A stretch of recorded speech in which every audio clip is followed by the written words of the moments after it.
Tout à l'heure, ça enregistrait pas? Non. En fait, on l'avait posé, mais ça enregistrait pas. Ah, c'est couillant, j'ai dit plein de trucs intéressants. Le setup à la pisse. C'est clair. Je veux pas balancer, mais... Ah, vas-y, parle-moi. Alors, donc, je suis Guillaume Breton, alias Guillaume, le graphiste de Double Kick Heroes au sein du studio Edmond Club. Et donc,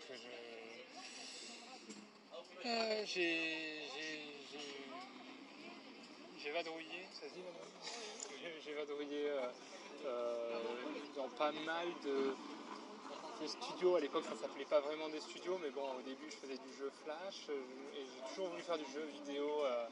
Mais je suis vraiment passé par la petite porte, pas la porte, la grande porte, celle des jeux AAA, des gros studios. J'ai jamais vraiment connu de grosses structures et de fil en aiguille, donc je suis arrivé donc, du jeu web au jeu indépendant PC tel qu'on connaît aujourd'hui sur Steam et console.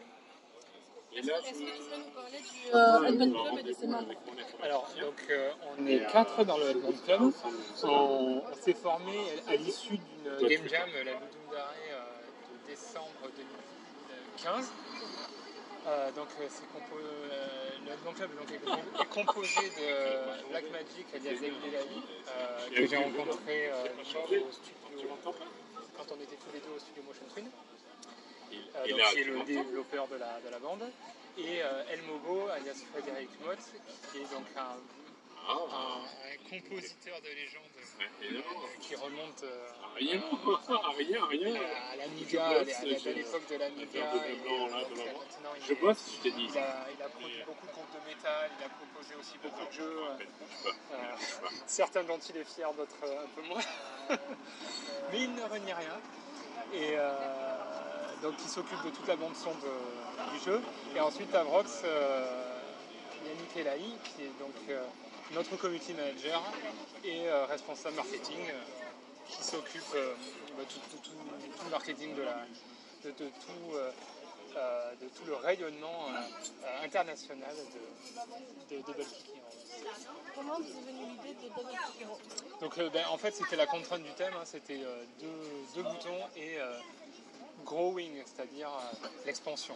Et du coup on a laissé un peu tomber au début. Il devait y avoir de plus en plus de zombies qui arrivaient, donc tu vois, expansion, tu vois, donc finalement le thème a été un peu passé à la trappe, mais on a gardé quand même les deux boutons. Et donc Mobo nous a dit, mais deux boutons, double pédale quoi, à la base. Ah bon, c'est quoi la double pédale? Moi, néophyte que je suis, je me suis pris une baffe. Mais la double pédale crétin, c'est ce qui permet d'aller vite en métal. Ah bon, d'accord, ok. Et du coup, on s'est dit, on va faire un jeu de rythme. Ok. Puis avec David, on était là, ouais, un jeu de rythme, c'est sympa, mais ça serait mieux si on shootait des zombies, quoi. Du coup, on a dit, on va faire un jeu de shoot où on shoot des zombies, quoi. Bon. Puis, finalement, on s'est dit, mais pourquoi on serait pas sur une voiture et on serait pourchassé par des zombies en carrément. Parce qu'en fait, moi, ça faisait aussi du fait que je voulais que ce soit en mouvement, qu'il y ait de la dynamique. Voilà. Donc en fait, c'est toute une histoire de contraintes et d'envie. Tu vois, je voulais pas des décors statiques, je voulais pas des... Tu vois, la Plante versus Zombie, où ça défile et finalement, ça manque un peu de peps. Moi, j'aime bien quand il y a du parallaxe, quand il y a des trucs qui se passent, voilà, quand il y a de la dynamique. Et du coup, on s'est dit, mais pourquoi pas?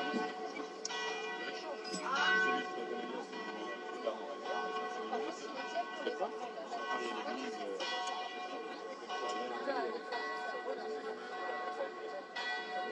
qui est bien, c'est que ça se passe jamais quand on veut. Non, mais ça, c'est normal. Enfin, j'avais pas...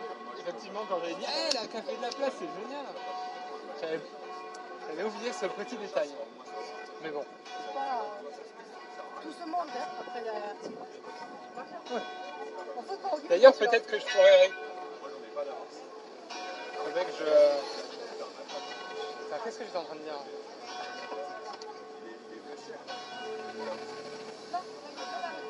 Et ça, tu sais, c'est le... quand ils arrêtent et que la cloche, elle continue.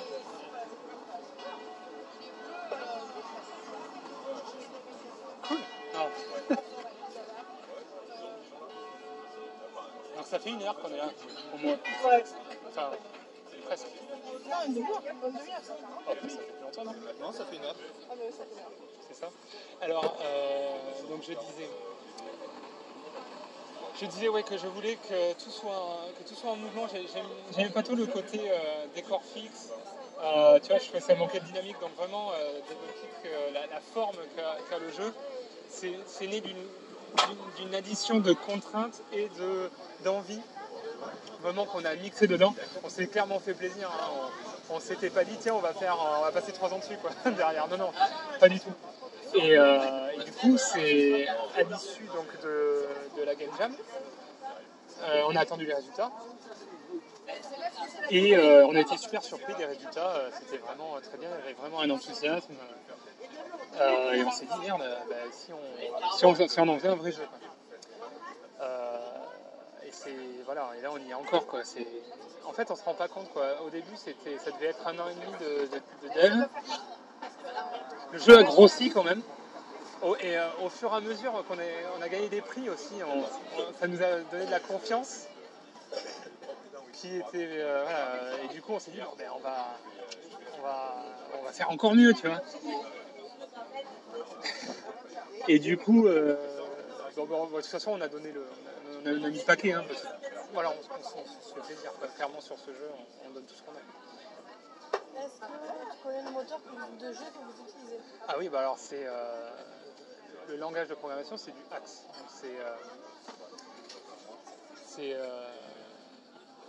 au sein de Motion Twin en fait qu'ils ont créé, c'est Nicolas Canas donc, qui est maintenant le boss de Shiro Games qui a créé ce langage. C'est un dérivé.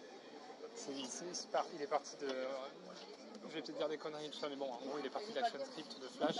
Il l'a trituré dans tous les sens et après, il a créé une espèce de communauté autour de ce langage, open source.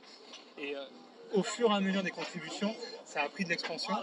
Et la base du langage, c'était une volonté d'universaliser, en fait, d'avoir un seul langage pour côté serveur, côté web, côté programmation type objet, tout ça. C'était vraiment, il fallait qu'un seul truc puisse targeter n'importe quoi. Donc c'est, tu vois, pour oublier tout ce qui était PHP, web, HTML, tout ça. On faisait beaucoup de jeux web à l'époque. Voilà, c'était ça. Après, ça a évolué. Si bien que maintenant, en Axe, tu peux porter. En gros, ça compile. Tu peux faire du Axe et compiler en n'importe quel langage. Du C#, du C++, tu peux faire n'importe quoi. Et du coup, tu peux faire de la PS4, de la Xbox, de la Switch facilement. C'est le même code de jeu. Voilà, faut juste prévoir quelques exceptions, quelques trucs, mais sinon, le jeu est le même. Tu vois, t'as pas besoin de recoder entièrement le jeu. Et c'est ça la force de ce langage. Et ce qui est bien, c'est que c'est pas comme c'est open source, c'est pas comme Unity où quand t'as un pépin, t'es un peu coincé. Là, le seul truc, par contre, c'est que tu dois faire les outils par exemple, si tu veux un shader, tu dois le coder. C'est pas comme Unity où tu as une librairie que tu l'as récupérée. Non, là, il faut que tu le fasses. C'est un moment où j'avais parlé avec un dev qui faisait des jeux sur Unreal Engine. Et donc il me disait, c'est pas compliqué, hein, tu sais des trucs, des fois il ouvre la console pour écrire, mais c'est assez rare quoi. Écrire du code, c'est assez rare. Et je lui dis, mais attends, mais si tu veux faire un truc un peu. Tu vois, par exemple, des double-clics, tu peux le faire sur Unreal Engine ? Non, tu veux pas. Ou alors tu codes le jeu quoi. Tu peux pas avec le moteur Unity Unreal, tu peux pas. C'est trop spécifique. Il y a trop de trucs spécifiques, tu peux pas. Donc voilà. Alors, l'avantage c'est que vraiment tu peux faire n'importe quoi avec ce langage de programmation. Le problème c'est qu'il faut que tu le fasses tout. Voilà. C'est-à-dire que si tu veux ton shader comment ça s'appelle tu sais le scattering. Le scattering effect, c'est en gros le truc qui t'en met plein la gueule. Il faut que tu le fasses toi-même. Alors que j'imagine que c'est couillon parce que j'ai jamais touché Unity de ma vie et c'est un peu dommage, ça me bloque un petit peu parce que c'est vrai que tous les autres années travaillent sur Unity. Peut-être que je m'y mette un jour, mais bon, pour l'instant j'en ai pas eu l'occasion. Mais voilà, Axe c'est vraiment un outil très très puissant. Et là pour l'instant DoubleClick est en Flash accéléré 3D. Et David m'a dit plus jamais. Parce que le problème, c'est génial parce que du coup, tu récupères plein d'outils. Par exemple, les double kick, tu peux y jouer avec n'importe quel contrôleur. Et ça, c'est un truc qu'on a récupéré. Tu vois, que David a trifouillé pour que ça fonctionne correctement, mais c'est un truc qu'on a récupéré. Après, il y avait plein de librairies qu'on avait déjà, que David avait déjà, puisque c'est open source. Donc, tu vois, ça permet de monter des protos super rapidement. Mais après, quand tu fais, par exemple, sur Switch, il faudra se débarrasser de la surcouche flash. Et ça va obliger David à recoder certaines choses. Il m'a dit le prochain jeu, on fait direct, peut-être pas le prototype, parce qu'en plus, il y a des temps de compilation qui sont très rapides. Mais le prochain jeu, on basculera très très vite dans un langage natif. On reste en Axe, mais après en truc un peu plus costaud, on abandonnera Flash. Flash, c'est... Même si c'est accéléré 3D et que ça marche très bien, ça reste quand même. Pourquoi vous privilégiez un design pixel art? Parce que j'adore ça. Clairement, lors de mes études, j'ai fait beaucoup de 3D et je me suis rendu compte que j'étais vraiment pas doué. Il y avait, tu vois, je passais des heures à obtenir un résultat tout pourri, alors qu'il y en avait certains qui passaient très peu de temps et qui obtenaient des trucs de fou, quoi. Donc je me suis dit, bon ok, je suis pas fait pour ça. À l'époque, c'était Flash, les jeux Flash, les jeux web, c'était ça qui était à la mode. J'ai fait mes études en 2005, tu vois, donc c'était vraiment ça qui était à la mode. Donc je me suis orienté vers la 2D, très vite. En plus, moi, j'ai jamais dessiné, voilà.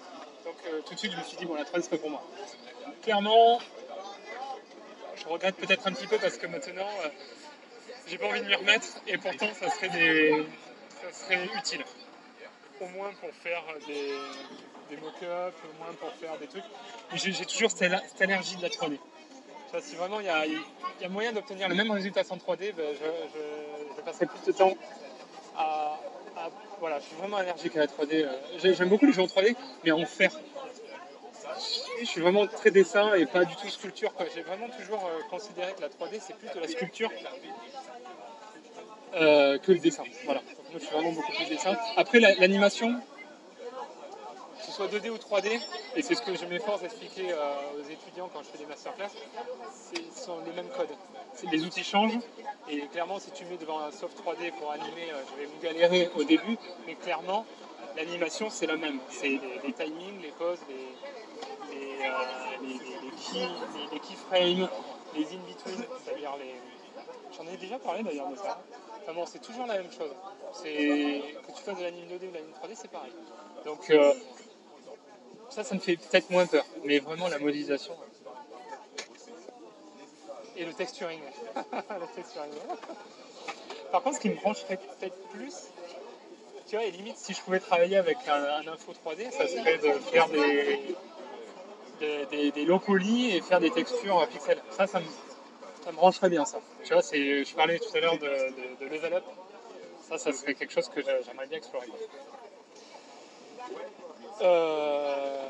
Et donc, pourquoi le pixel art après, donc j'ai fait pas mal de DHD, tu sais, Flash, en gros c'est du vecto, donc tu peux faire HD, tu peux faire... Voilà, et du coup j'en ai fait énormément pendant 10 ans, et j'en avais un peu marre, et j'ai toujours été un amoureux des vieux jeux, des jeux rétro, et quand le pixel art est revenu à la mode, j'ai pas hésité, je suis revenu dessus, et c'est quelque chose qui m'a un peu libéré aussi, parce que j'étais un peu... j'étais pas à l'aise quoi en 2D, tu vois, en dessin, HD, machin, bidule. Vraiment, le pixel, ça m'a permis de me libérer. Que ce soit en compo, en animation surtout.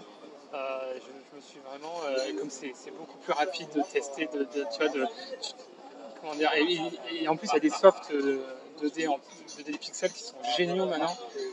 Et du coup, je prends mon pied quoi, à faire du pixel art. Et du coup, quand on me dit, quand David disait, ah, ça serait bien de le faire là en 2D, je fais, c'est pas possible. Et en plus, tu t'exposes les fils prod en 2D dessiné, tu passes beaucoup plus de temps. Quand tu es tout seul, c'est pas bien. Je veux dire, j'ai pu rencontrer quelques personnes qui ont fait de la 2D HD.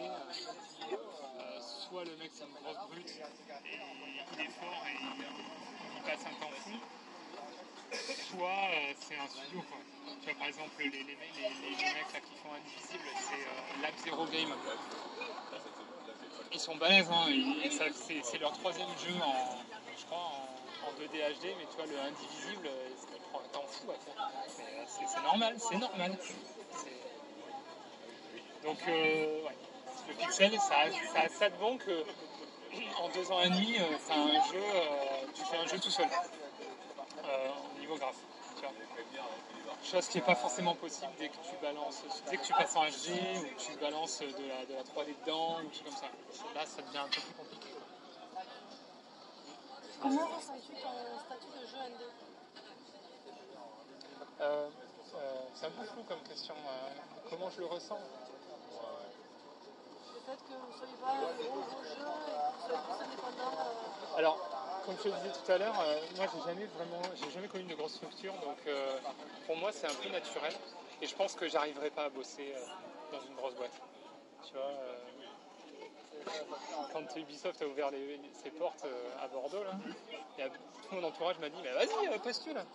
Donc, déjà, je suis tellement spécialisé en jeu indé et pixel que je suis pas un profil intéressant, parce que eux ils veulent pas de mecs généralistes, ils veulent des spécialistes dans leur domaine. 2, mais bosser avec un mec au-dessus de moi qui me dit, surtout, tu vois, qui dit avec un cahier des charges long comme le bras, je sais pas comment je réagirais, tu vois, c'est trop de contraintes, et à faire des trucs pas sexy du tout, quoi. 3, pas de 3. En fait, c'est la liberté en fait qui est on va dire la clé maîtresse du jeu indé. Encore que on n'est pas forcément libre parce que il faut quand même faire des études de marché sur les jeux qu'on veut faire, tu vois. C'est pas dire que moi je veux faire un tactical RPG depuis super longtemps, mais je sais que tu vois, avant que Into the Breach fonctionne, je savais que on savait que ça pouvait pas marcher, que c'était pas viable. Tu passes pas 2 ans à faire un jeu si t'as pas des estimations de vente correctes derrière. Pour DKH, c'était un peu particulier parce que c'était un jeu tellement un peu original que on n'avait pas tellement de modèles de projection, on savait pas trop quoi. Est-ce que ça allait marcher, est-ce que ça allait cartonner, on savait pas. Du coup, les jeux indés, c'est la liberté, mais c'est aussi l'incertitude. C'est vraiment. En tout cas, une chose est sûre, je conseille à personne de commencer, tu vois, par exemple à la sortie des écoles, ou de faire du jeu indé, quoi. Clairement pas. Pour moi, des mecs qui se lancent qui veulent faire un jeu indépendant de nos jours, il faut qu'ils aient une expérience solide, plus de 10 ans dans le métier, au moins. Qu'ils aient les reins un peu solides financièrement, c'est-à-dire que soit qu'ils aient travaillé dans un studio ou tout comme ça et qu'ils aient 2 ans de chômage par exemple. Nous, clairement c'est ce qui nous a permis de faire le jeu. Ouais, clairement il ne faut pas se lancer direct parce qu'il te faut de l'expérience pour ne pas tomber dans les écueils de base du métier. 2, il faut, si tu veux exister, si tu veux montrer quelque chose de qualité, il faut que tu sois, sauf si tu es très talentueux, ce qui peut arriver, quoi, mais même un talent peut être gâché par une mauvaise gestion de projet. Tu vois, même la gestion de projet, ça c'est un truc de fou, ça. C'est un truc qui nous a détruit à Motion 2. La gestion de projet. Et là, tu vois, on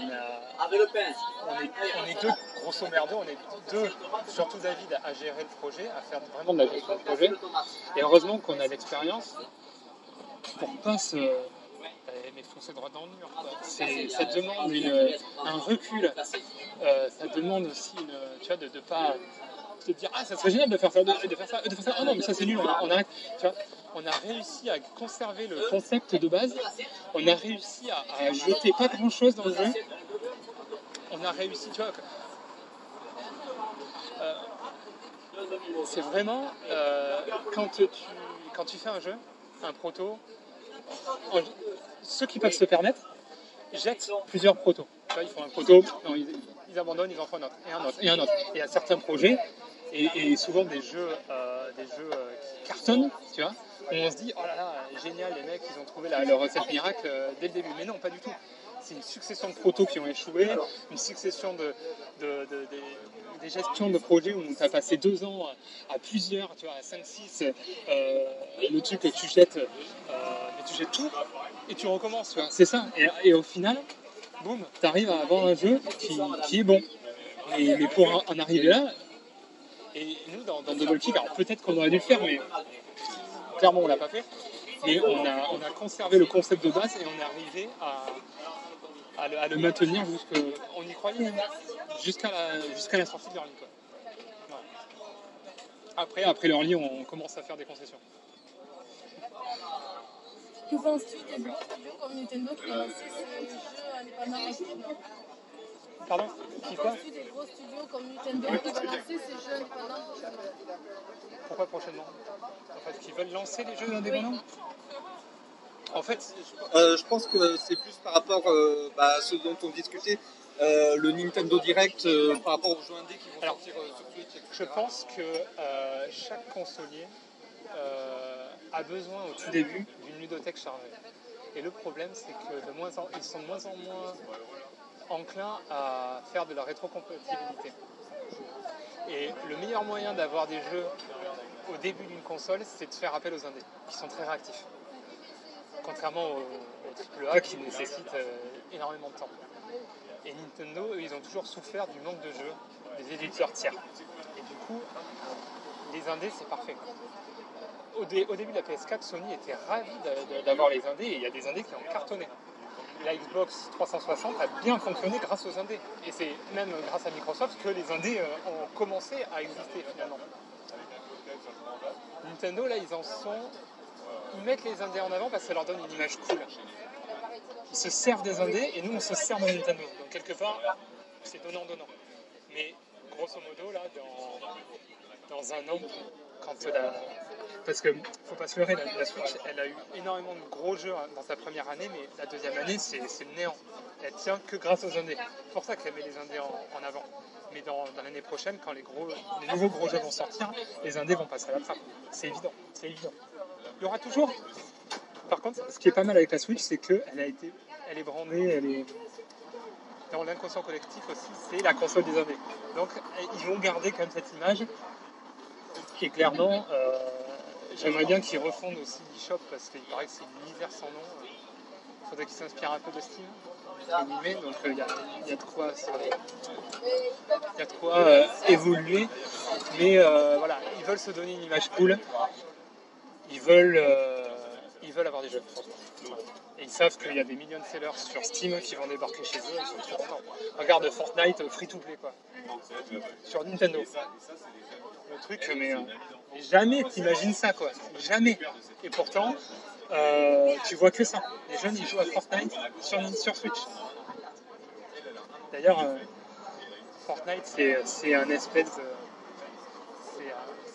J'appellerais pas ça une mascarade, mais c'est quand tu vois que les mecs ils ont fait un jeu, ils se sont plantés un truc de malade, ils ont injecté je crois que c'était pour le transformer en Battle Royale, ils ont injecté des millions, et là maintenant ils dominent le marché et t'as tout le monde qui dit bah Fortnite, pourquoi t'as pas fait Fortnite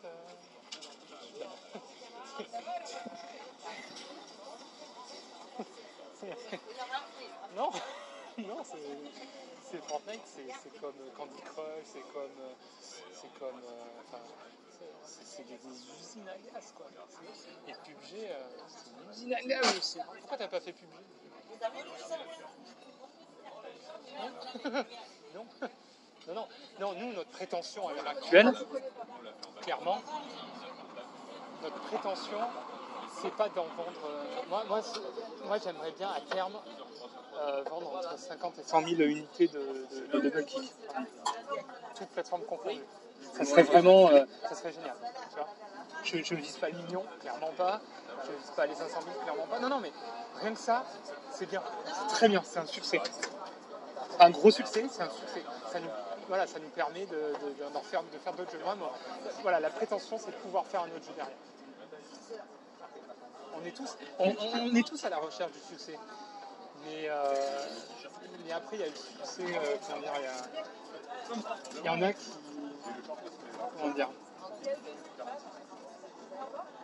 il y en a qui ont eu du succès, qui l'ont mal digéré et qui...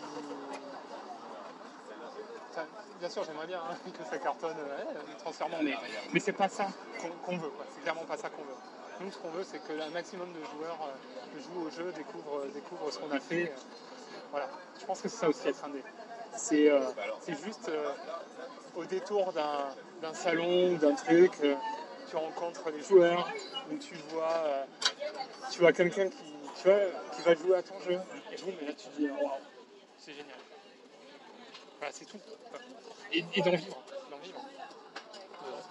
T'as pas besoin d'acheter une Ferrari ou comme ça, non, c'est juste pouvoir mettre de l'essence dans la voiture, pouvoir payer son loyer, tu vois, voilà, et financer un autre jeu, quoi. Voilà. Alors, c'est surtout ça, quoi. Financer d'autres jeux, en gros, c'est dégager suffisamment d'argent pour vivre correctement, et c'est ce qu'on recherche tous, quoi. Mais clairement, c'est un métier de passion, et on est nombreux à vouloir le faire, et clairement, il n'y a que les meilleurs qui survivent. Mais 2018, 2019, tu vois, c'est plus dur, ça va être plus dur, ça va être de plus en plus dur, de toute façon. Que là, vraiment, l'Indie Apocalypse avait commencé en 2015, tu vois, mais quand je vois maintenant ce que c'était de la rigolade, quoi, 2015.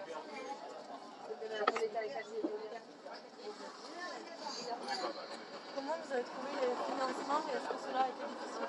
Alors, donc, au tout début, donc, on avait les allocations, quoi, le chômage. Clairement, on a commencé comme ça. Ensuite, on a fait une demande CNC qu'on a obtenue. On a eu aussi des aides de la région. Donc tout ça mis bout à bout, ça nous a permis de faire le jeu. Voilà, on était plutôt bien. Ça allait quoi, on n'avait pas de fin. Et ça nous a permis aussi de faire pas mal de salons. Cologne, la Gamescom, de faire la PAX South, la PAX East, tu vois, tout ça, ça nous a... Parce que le CNC, en fait, c'est des subventions donc de l'État. En fait, c'est le CNC, tu montes un dossier, et si tu es validé, boum, tu obtiens une somme qui, par contre, c'est une somme un peu contrôlée. C'est-à-dire que tu ne peux pas faire n'importe quoi avec. C'est-à-dire qu'il y a une somme qui est allouée à la production et une autre au marketing. Par exemple, on a pu tu vois, tout ce qu'on a dépensé pour les salons des États-Unis, boum, on a pu le justifier. Voilà. Donc c'est pas de l'argent qui balance comme ça et allez-y, faites-vous plaisir. Non, pas du tout. Et en plus, tu as la contrainte de devoir sortir ton jeu dans les 2 ans. Ce qui n'est pas évident. Donc voilà, donc ça tout mis bout à bout là, voilà. Ça. Et là on vit clairement maintenant on vit des ventes du jeu et de prestations. En fait, on fait aussi quelques prestations. Moi j'ai fait des clips en pixel art pour des groupes de musique, pour des trucs. Donc, et j'ai fait aussi des prix de presta, des trucs à droite à gauche, tu vois, toujours en pixel art. Et du coup voilà, ça met un peu de beurre dans les épinards. Est-ce que tu peux nous parler de quelques particularités du gameplay? Du gameplay du jeu?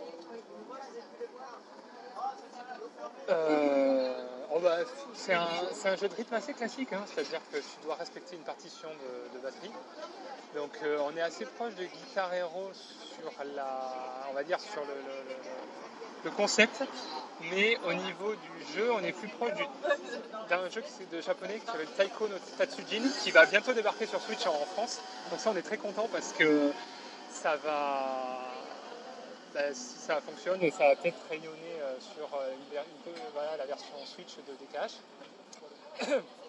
Puisque eux, tu vois, c'est le même principe, hein, c'est des notes qui arrivent et c'est frénétique et ça se joue comme ça avec les Joy-Con. Ouais, les Joy-Con. Et du coup, si ça marche bien, on va clairement s'en inspirer. Donc connaissais pas vraiment ce jeu en fait quand on a fait Décalage, mais il y a plein de monde qui nous a dit ah ben ça y ressemble. Donc on est allé voir, on a fait ah ben oui ça ressemble. Et après on s'inspire de tous les codes du Shmup, des jeux avec les boss, avec les trucs, machin. Voilà. Donc non, au niveau gameplay, après là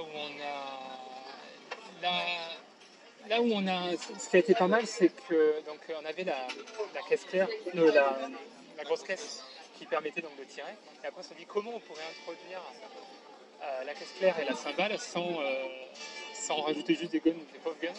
Et aussi comment faire intervenir chaque protagoniste du truc, tu vois, parce qu'on a vraiment créé 5 personnages archétypaux, tu vois, et du coup on s'est dit comment les faire intervenir. Et du coup on s'est dit déjà une basse lance-grenade, ça me paraît pas mal. Et puis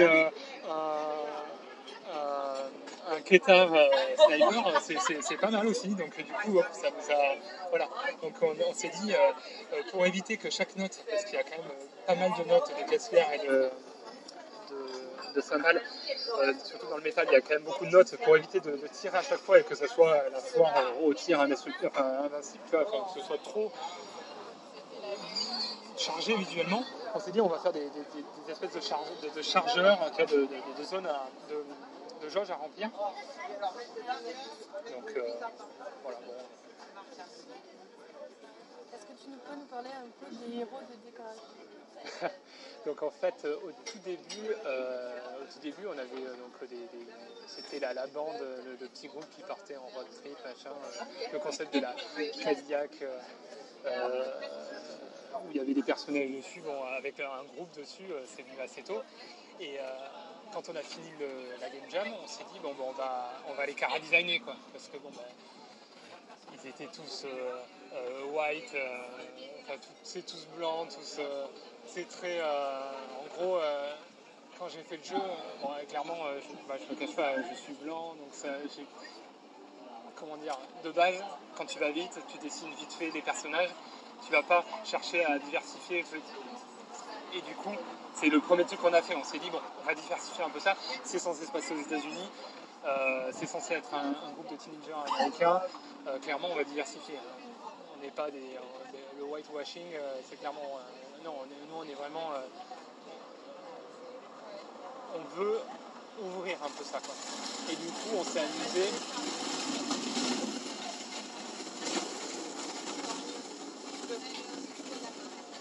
On s'est amusé à créer des archétypes. Chaque personnage a une sorte d'archétype de métalleux. Tu vois, il y a une bourrue, il y a la néo-goth, il y a la... Tu vois, non, elle n'est pas goth, elle est plus un peu bitch, Randy, elle est délurée, un peu... elle est un peu punk, merci, je te remercie. Clairement. Ouais, je pense. Hein. Mais en gros, ce que j'ai fait, c'est j'ai créé les personnages et avec l'aide de David et Fred, on les a métallisés un peu, tu vois, si je peux m'exprimer comme ça, quoi. C'est vraiment, au début, ils étaient limite à poil, tu vois, et on leur a rajouté des accessoires, des trucs, des machins pour leur donner de l'épaisseur. Et j'ai trouvé que c'était vraiment super sympa parce que du coup, ça a fonctionné comme une sorte de brainstorming. C'est-à-dire que très vite, chaque personnage, j'ai essayé de balancer des trucs, tu vois, et tu vois, je me suis aussi inspiré bien sûr de nous-mêmes, quoi, tu vois, un peu.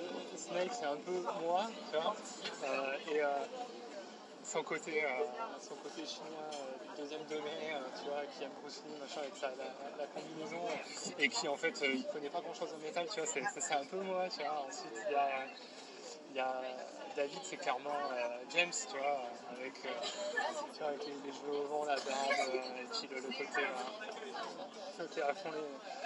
Derek, c'est clairement Momo, quoi, tu vois, puis en plus, c'est son personnage, c'est son chouchou, quoi. C'est un mec un peu bourru, un peu hirsute, tu vois, l'ermite, tu vois, c'est le sage, quoi.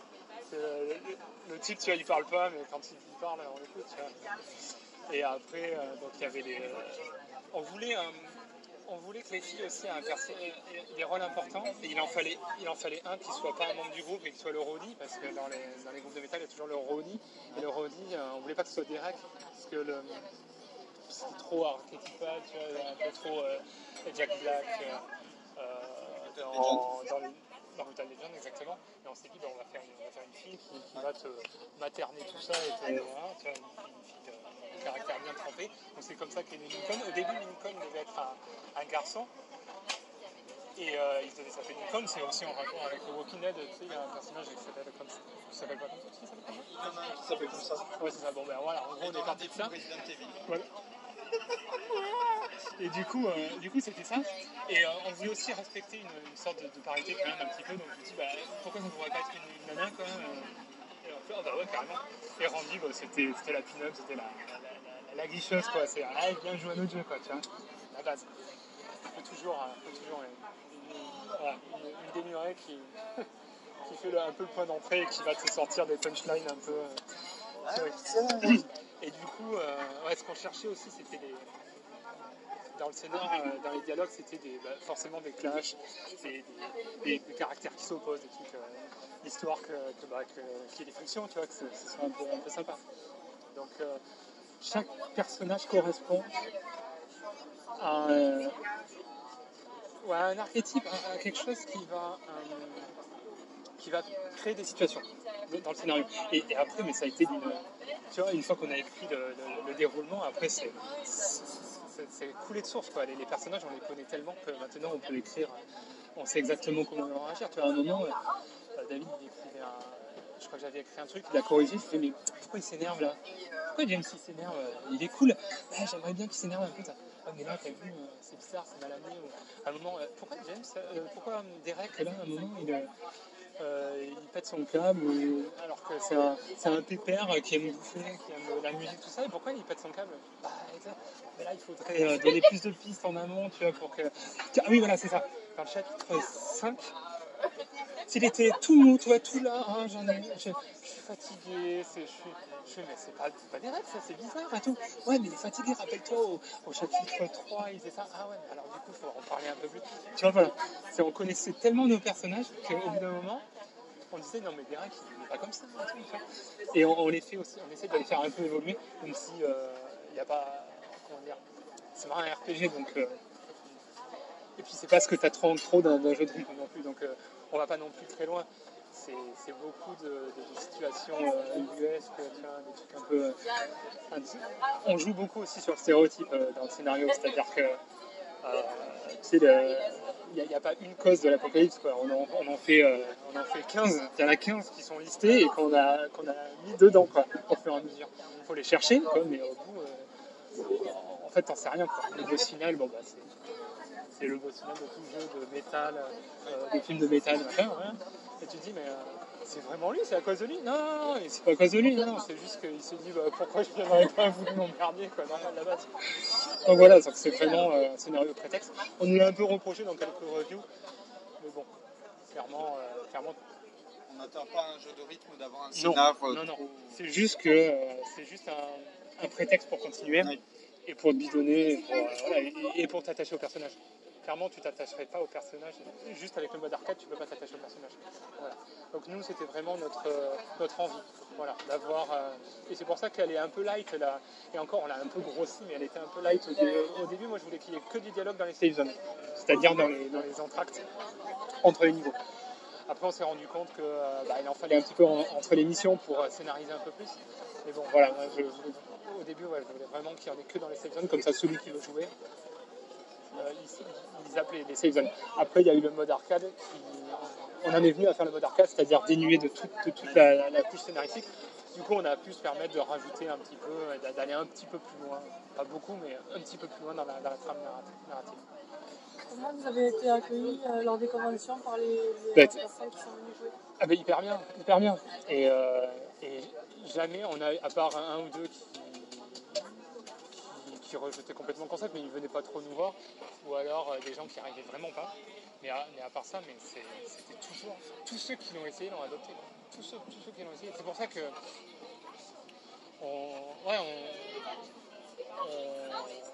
c'est vraiment dans tous les salons, et même tu vois les prix qu'on a pu gagner, on était là, mais waouh, on a quelque chose, on a un truc original, c'est bien.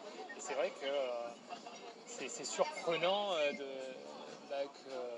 sur Steam ça reste un peu petit. Comment tu es venu l'idée de parodier des grands noms du métal, comme par exemple Marilyn Manson à Marilyn Manson?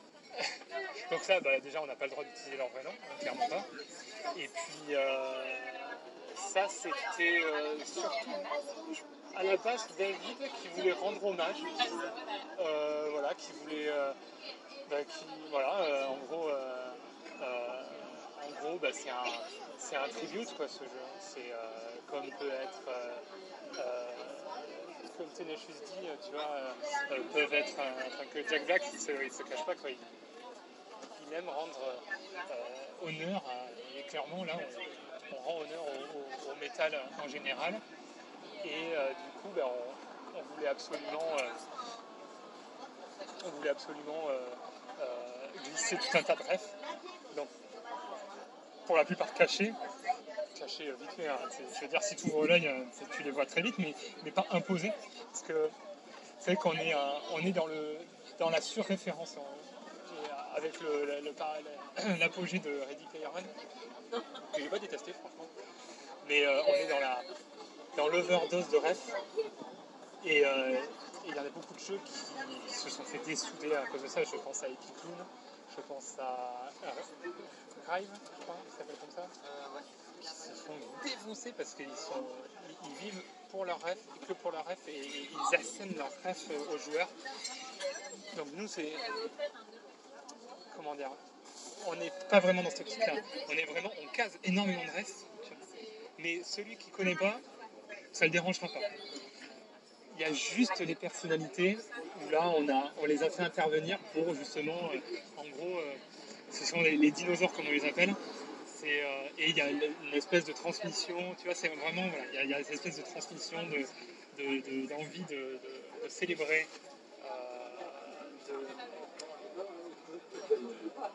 de rendre hommage et en même temps de transmettre, d'amener une nouvelle génération. Voilà. Comme dans Naruto. Alors, c'est une question que certains se posent.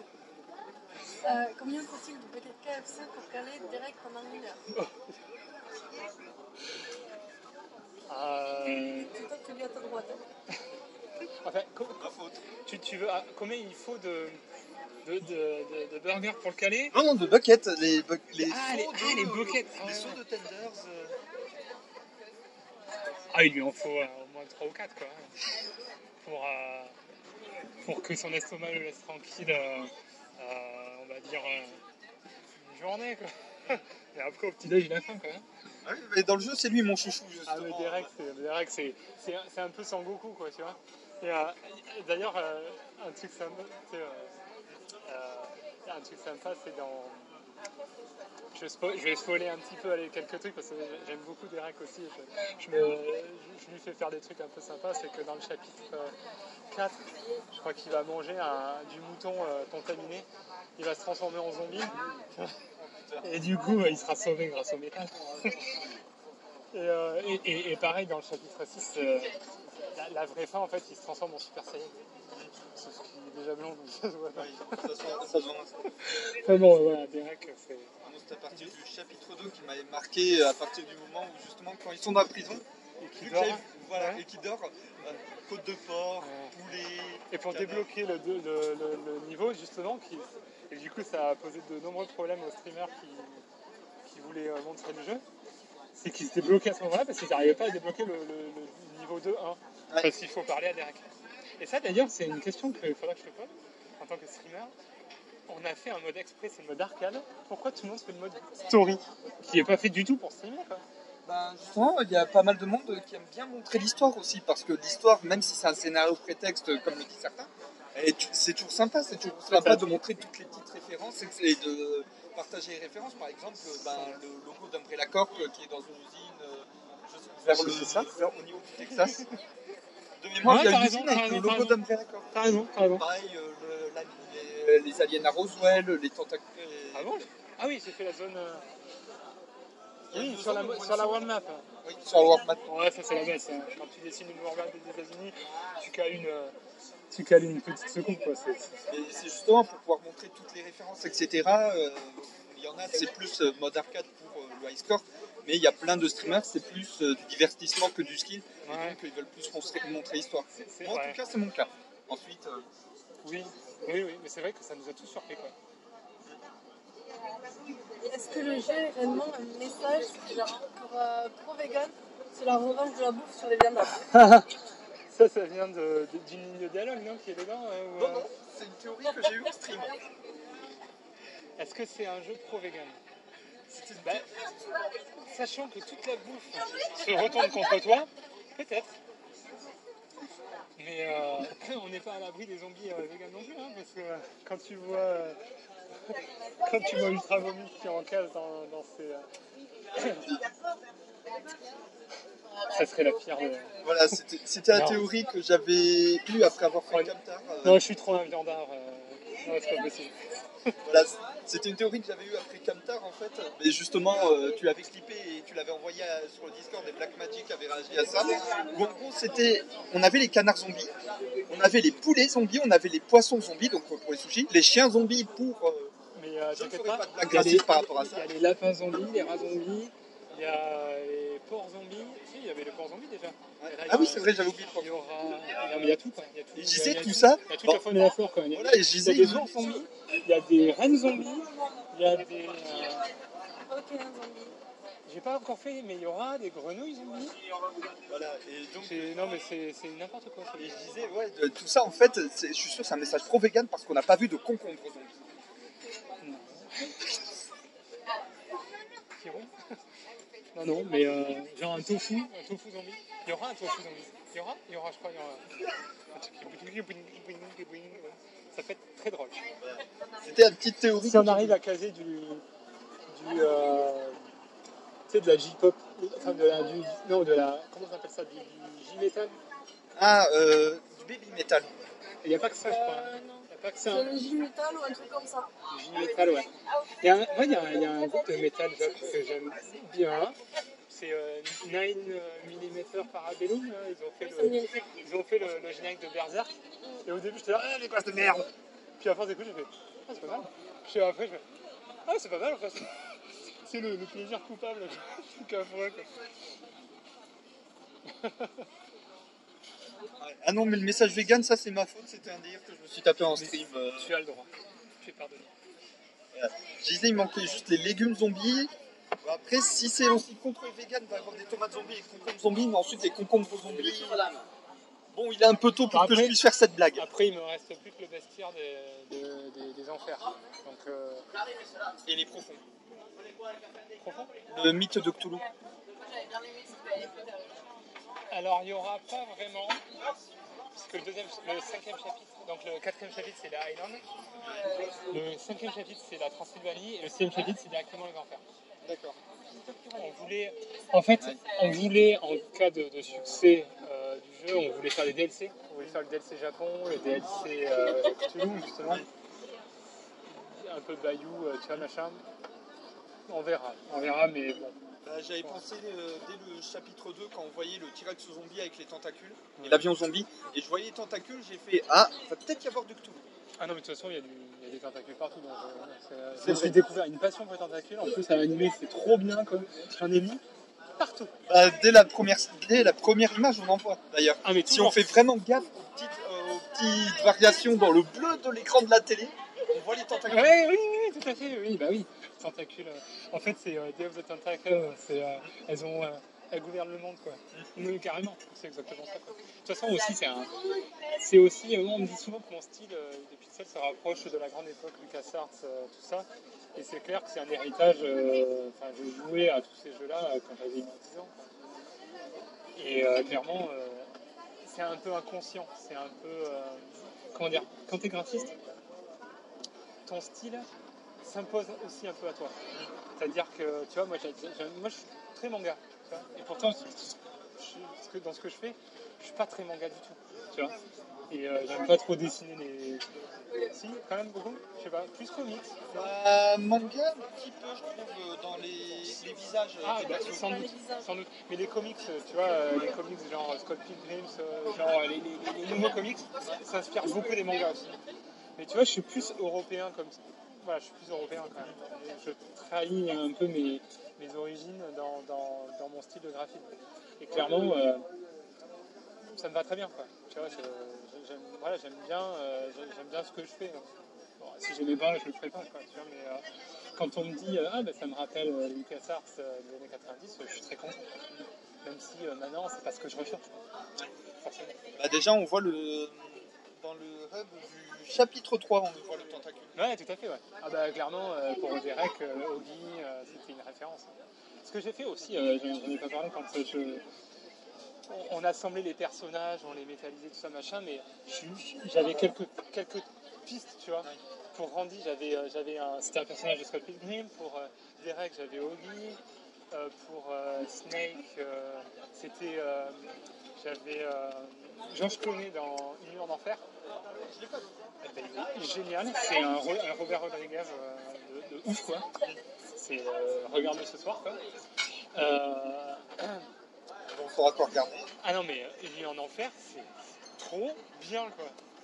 Je te dis rien parce que tu auras la surprise, quoi. Mais regarde tous les Rodriguez, de toute façon. Oui. Et d'ailleurs, qui était le côté Grindhouse, tu vois, Boulevard de la Mort, Planète Terreur, Tarantino Rodriguez, c'était aussi à la base on va dire, de l'univers de Décalage, clairement. Ben, on la sent inspiration, et même dans le hub du deuxième chapitre avec l'inclusion de Danny Trejo. Ouais, carrément, bah ouais, normal. Personne n'est plus métal que lui, alors qu'il fait pas Celui-là, métal, je me suis tué la voix à faire l'accent. Oui, parce que j'ai fait les doublages. Oui, parce que quand il y a des jeux avec que les textes, ils sont obligés de faire les doublages. Ah, mais j'avais vu ton stream, j'ai peut-être pas vu tous les streams que tu as fait dessus, mais j'en avais fait 2 ou 3. J'avais tout fait en un. Ah, mais faudra que je le regarde. C'est sympa. Du coup, il n'y est plus vu que j'exporte pas sur YouTube.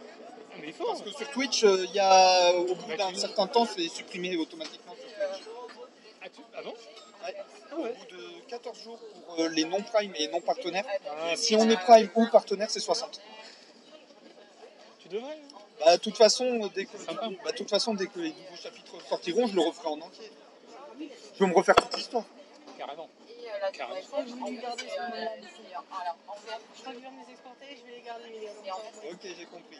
Oui, parce que la chaîne YouTube, c'est celle de Calix, justement, qu'on utilise. Moi, officiellement, j'en ai une, mais il n'y a rien dedans. As-tu d'autres questions? Comment avez-vous réagi quand il y a Seb du jour du grenier qui a fait une vidéo sur on était super contents. En fait, ce qui m'a le plus ému, c'est quand il a montré le CD de l'OST. C'est moi qui lui ai donné en main propre ce CD, en fait. Je l'avais traqué, j'étais en mode YOLO, et j'étais allé le voir au Toulouse Game Show 2016, novembre 2016. Il était là, donc il y avait une queue pas possible. J'avais demandé au gars de la sécurité est-ce que je pouvais le... Je savais qu'il était métalleux, je savais qu'il serait intéressé par ce jeu, quoi, c'était évident. Et je suis allé le voir et je lui ai dit excuse-moi de te déranger, tu es entre deux dédicaces. Je suis développeur, j'ai fait ce jeu, c'est un peu de métal, de rythme, c'est obligé que ça te plaise. Tiens, prends ça, truc, et n'hésite pas à nous demander une clé ou n'importe quoi pour y jouer. Et mais genre 1 an et demi plus tard, quoi, il nous sort cette vidéo quand même. Bien sûr qu'on était hyper contents parce que du coup ça nous a... En fait, même si ça ne se traduit pas forcément en termes de vente, ça, en termes de réputation, déjà, ça t'aide beaucoup. Et ensuite, tu vois, tu as des joueurs qui font ce jeu, je l'ai vu chez le joueur du grenier. Tu vois, c'est super, quoi. Et au Stunfest, justement, on avait beaucoup de monde qui se dit moi, j'ai attendu le Stun pour venir acheter le jeu, pour pouvoir le tester. Je l'ai vu via la vidéo. Et... je voulais le tester avant de l'acheter, et là, boum, vous m'avez convaincu. Et c'est génial, c'est ça, c'est exactement ça quoi. Et je trouve que c'est ça qui est génial avec donc les streamers et les youtubeurs, c'est cette espèce de transmission tu vois, ils font découvrir, enfin c'est une sorte de tremplin quand c'est un gros youtubeur, mais c'est aussi c'est comment dire, c'est un écosystème. Voilà, je trouve ça très bien. Est-ce que la version console est prévue à terme? Oui, donc là clairement on a signé pour un financement sur donc je sais pas si j'ai le droit de dire avec qui, mais bon voilà, c'est un distributeur français comme j'ai dit tout à l'heure. Et donc on fera une version Xbox et Switch quand le jeu sera terminé sur Steam.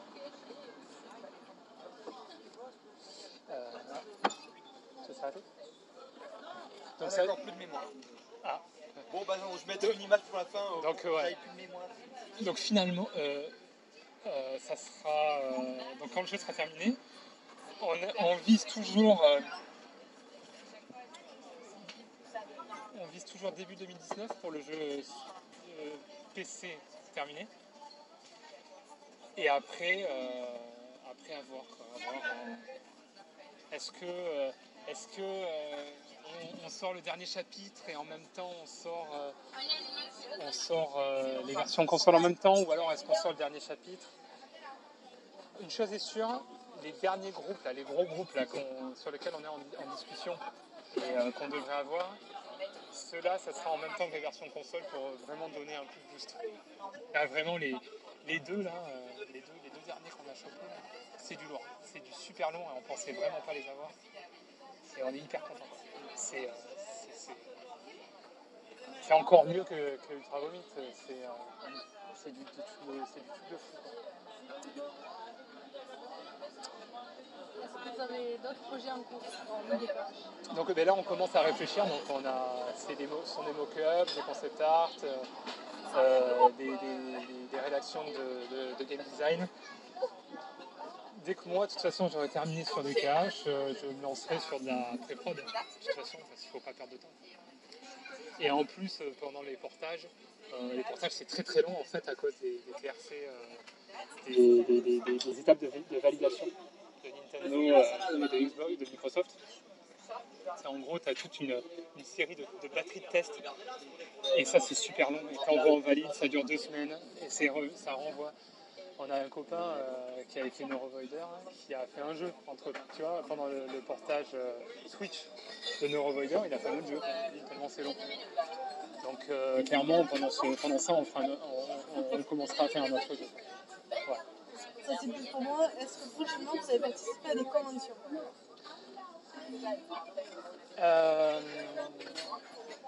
Moi, je sature, hein, clairement. J'en peux plus. Hein. Mais David, il garde la flamme, donc il est très probable qu'on voit des caches. Déjà, au Toulouse Game Show, il y aura sûrement des Star Wars. Ça, c'est pratiquement sûr. À Animasia, j'irai peut-être. C'est con, nous, on peut pas. Ouais, mais c'est épuisant. C'est vraiment épuisant. Moi, maintenant, je fais le stun parce que le stun, c'est cool. Et clairement, là moi, honnêtement, c'est pas vraiment une question à me poser parce que j'en peux plus. Je me suis un peu rôti là parce que pendant 2 ans, on en a fait plein. Et là, j'en peux plus. Quoi. Faudrait, tu vois, on n'arrête pas. Enfin, on a une invitation du Busan Indie Festival à Busan, justement, c'est en Corée du Sud. Bof. Ça coûte très cher ça. On a des copains qui sont allés et qui ensuite ont enchaîné au Tokyo Game Show, c'est sympa. Après c'est les sous-sous. Là, autant Animasia, Tokyo Game Show, Stunfest, ça ne coûte pas très cher. Autant maintenant partir aux États-Unis, c'est plus possible. Même à Cologne, tu vois là on était en partie business, on était avec la région Nouvelle-Aquitaine, le pavillon Made in France. Donc ça nous a coûté, je crois que c'était juste l'hébergement et la bouffe. Donc David a pu y aller tout seul à moindre frais, mais clairement là Voilà. On évite un peu trop. Ouais. Et est-ce que tu as un petit mot pour la fin, pour la communauté, pour ceux qui vont jouer, pour... Ah mais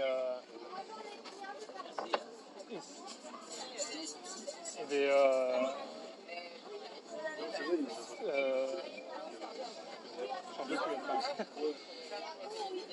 Mais merci en tout cas à tous nos joueurs qui jouent à Double Kick. J'encourage tout le monde au moins à tester la démo. Là, je crois qu'on l'a mis en ligne sur Steam en plus. Donc tu peux jouer à la démo gratos, tu peux te faire un avis. Pour tous ceux qui aiment le métal, les jeux en pixels, les jeux de rythme, les jeux, les défouloirs, les jeux où on s'amuse, les jeux arcade, je conseille ce jeu. Je souhaite vraiment que les jeux indés perdurent, que vraiment on continue à en voir des beaux, des moches, des super, des moins bons, vraiment qu'on continue à cultiver cet esprit justement de pionnier, tu vois, d'aller toujours de plus en plus loin, d'essayer toujours de plus en plus de choses, de continuer à faire des jeux vidéo. Ouais, non. Et puis, ouais, faut garder la flamme, quoi. Faut garder la flamme. C'est clair que dans 10 ans, on fera toujours des jeux, dans 20 ans, dans 30 ans, dans 40 ans, on fera toujours des jeux. Le jeu, ça sera de plus en plus démocratisé. Voilà, en gros, on ne pourra pas y échapper. Et il faut voilà, c'est génial d'en faire partie, quoi, de faire partie de ce monde. C'est dingue, hein, quand on pense à il y a 20 ans, on était c'était les gamers, ils étaient... voilà, c'était pas lu, tu joues aux jeux vidéo, ton âge et tout, alors que maintenant, on est juste maintenant, la moyenne d'âge des joueurs, c'est 35 ans. Et plus on vieillit, plus elle va reculer, cette moyenne d'âge. Et un jour, on aura un président qui jouera aux jeux vidéo, parce que le nôtre, il joue pas aux jeux vidéo, ça se voit, il a jamais eu de vie. Non, mais un jour, on aura un mec qui aura joué à Double Kick. À Double Kick, il dira faut subventionner. Déjà, en France, on est beaucoup aidés quand même. C'est génial. Ce qu'ils font, le CNC à la base, c'est pour le cinéma et pour la télé. Et ils ont ouvert et ils ouvrent de plus en plus pour le jeu vidéo. C'est génial, quoi. C'est vraiment, on a beaucoup de choses en France. On a beaucoup de chance en France. On a eu des ministres aussi qui ont ouvert, qui ont vraiment fait quelque chose. Non, c'est vraiment... on est bien en France quand même pour faire du jeu vidéo. On est pas mal. On est vraiment pas mal. C'est, à une époque, tu vois, en 2005, tout ça, c'est l'Eldorado, c'était le Canada. Et de plus en plus, la France, sans s'aligner, c'est très dur. Parce qu'au niveau charge sociale, par exemple, dans une société, c'est l'enjeu. Et pour créer une boîte, c'est l'horreur. Mais quand même, on est pas mal. Voilà, donc, longue vie aux jeux vidéo, longue vie aux jeux vidéo indés et longue vie aux jeux vidéo indés français. Bon, j'espère que ça vous a plu, quoi. Si vous avez besoin de vidéos,